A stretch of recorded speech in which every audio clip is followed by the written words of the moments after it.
ये जो भिक्षावृत्ति की समस्या है ये बहुत बड़ी समस्या है। इसके लिए बहुत सारे लोग प्रोफेशनल रैकेटियर्स भी कुछ बच्चे को, कुछ औरतों को किडनैप करके उनका हाथ पैर काट कर उनसे भिक्षा मंगवाते हैं। आप लोग सुन चुके हैं। उसी तरह से हैदराबाद शहर के जंक्शन में ये लोग घूमते हैं तो बहुत खराब लगता है। और जो लोग भी जिनको कोई देखने वाला नहीं है, सरकार की ये बाध्यता है कि उन लोगों की देखभाल करें। ये सभी समस्याओं को देखते हुए चूँकि प्रिजन्स डिपार्टमेंट को ये एक अनुभव है, एक एक्सपर्टीज है, उनके पास ये गुण है कि हजारों लोगों को एक जगह में रख के उनको खिलाना पिलाना, उनका मेडिकल ट्रीटमेंट करना, ये सब के उनके पास स्किल है। इसलिए हमने सरकार को लिखा कि यह जो समस्या है इसमें प्रिजन्स डिपार्टमेंट की भी सहायता दी जाए और हम लोग जितने सारे भिखारी हैं जो घूम रहे हैं इनको हम लोग अपने यहाँ सेंटर दे सकते हैं और उनकी देखभाल कर सकते हैं। इसमें जो लोग असली और जेन्युइन बेगर्स हैं वो तो यहाँ रह जाएंगे, जो प्रोफेशनल बेगर्स हैं वो तो भाग जाएंगे, लेकिन जो लोग भागेंगे और फिर जंक्शन पर जाएंगे और हमारे सेंटर में नहीं रहेंगे उन लोगों के ऊपर फिर केस की जाएगी।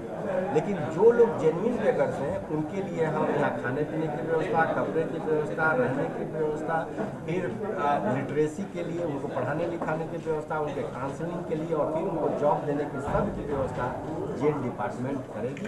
इस जेल डिपार्टमेंट के इस काम के लिए सरकार ने जीओ भी इशू किया है। उसमें पुलिस, हैदराबाद सिटी पुलिस और म्यूनिसिपल कॉरपोरेशन और गवर्नमेंट के अदर डिपार्टमेंट सब जस्ट डिपार्टमेंट का साथ है। और हमें आशा है कि अगले 6 महीने में हम हैदराबाद में ये जो भिखारियों की समस्या है इसको हम निर्मूल करें। कितने आदमी कैपेसिटी है सर? करीब 500 लोग। में जो जैसे नशा करने वाले वो बेगर्स के बारे में अगर आप उनको सिग्नल्स है, अगर सिग्नल्स पे जो नशा करके उनको जब यहाँ पर लेके आएंगे क्योंकि सिग्नल्स पे वो लोग न्यूसेस पैदा करते हैं, जब यहाँ पर लेके आएंगे तो उनके लिए हाँ, उनके लिए कहा ना कि हम लोगों के पास मेडिकल ट्रीटमेंट की भी व्यवस्था है। हम लोग मेडिकल ट्रीटमेंट कराएंगे, उनकी काउंसलिंग कराएंगे, उनको पढ़ाएंगे लिखाएंगे और अगर वो जेन्युइन ब्रेकर हैं तो हमारे यहाँ रहे, क्योंकि यहाँ कोई रिस्ट्रिक्शन नहीं रहेगा, वो जब चाहे जा सकते हैं। लेकिन जब यहाँ से जाएंगे तो फिर जंक्शन पर नहीं पाया जाएगा और फिर जंक्शन पर पाएंगे तो फिर उन पर केस होगा। अभी जो है आइए, इस पर कोई बंदिश नहीं है, आइए रहिए यहाँ और सरकार प्रिजन्स डिपार्टमेंट पूरी देखभाल करेगी। और अगर उनका मन नहीं है तो वो चले जाएं, अपने घर चले जाएं या कमाए खाएं, लेकिन अगर यहाँ से भागकर फिर जंक्शन पर चले जाएंगे तो उन पर केस होगा और अपनी बार वो चंचलपुरा जेल पहुँच जाएंगे। सर यहाँ पर आने पकड़ के आप जब लेकर आते हैं तो मतलब मेडिटेशन होते हैं तो कहाँ जा रहे हैं, लेकिन हम लोग उनको कहेंगे कि भाई पकड़ के नहीं लाना है, उनको उनकी इच्छा से ही लाना है जी। और ऐसा नहीं है कि जबरदस्ती ये कोई जेल तो ला नहीं रहे, तो कहेंगे कि भाई ये सब रहने की व्यवस्था है, यहाँ आप रहिए और अगर मन नहीं है तो आप घर चले जाइए। लेकिन जंक्शन पर अगर आपको रहना है और भीख मांगना है तो वो गलत है, वो एक अपराध है।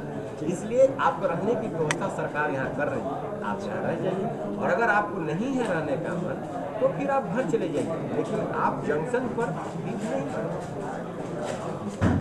पुलिस के साथ बात की है और जो joint commissioner of police traffic city हैं उसके नोडल ऑफिसर हैं और म्यूनिसिपल कॉर्पोरेशन की तरफ से भी हमारे एडिशनल कमिश्नर आए हैं। मिस्टर GHMC की तरफ से GHMC भी अपने तरफ से एक नोडल ऑफिसर नियुक्त कर रही है। तो ये पूरे गवर्नमेंट का प्रोग्राम है, इसमें प्रिजन्स डिपार्टमेंट को चूँकि एक्सपर्टीज है इन लोगों को रखने के लिए, इसलिए ये काम है। వేరే స్టేట్స్ నుంచి వచ్చే వాళ్ళు ఆఫీసర్స్ అరే హైదరాబాద్ అంతా మంచి సిటీ ఉంది కానీ అంతా చాలా మోస్ట్లీ వాళ్ళు తిరుగుతూ ఉంటారు. అంటే ఈ సిటీకి యొక్క ఇమేజ్కి చాలా ఇది బ్లాక్ స్పాట్ లాగా ఉంది.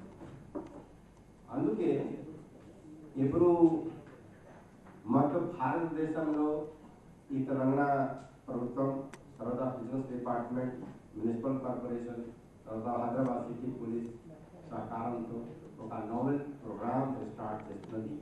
మొత్తం భారతదేశంలో ఎప్పుడూ ఇది జరగలేదు. అదేవిధంగా ఇది అరౌండ్ 2001లో ఒక అభిప్రాయ వెల్ఫేర్ సొసైటీ ఒక సంస్థ ఉంది.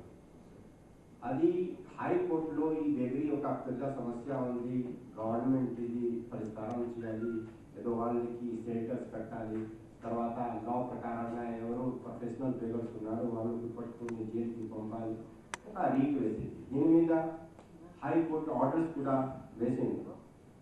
ఆ ఆర్డర్ ప్రకారంగా 2010లో government of Andhra Pradesh prevention of begging rules, AP prevention of begging rules 2010లో ఒక నోటిఫికేషన్ ఇష్యూ చేసింది. ఈ ప్రివెన్షన్ ఆఫ్ బేకింగ్ రూల్స్ ప్రకారంగా పోలీస్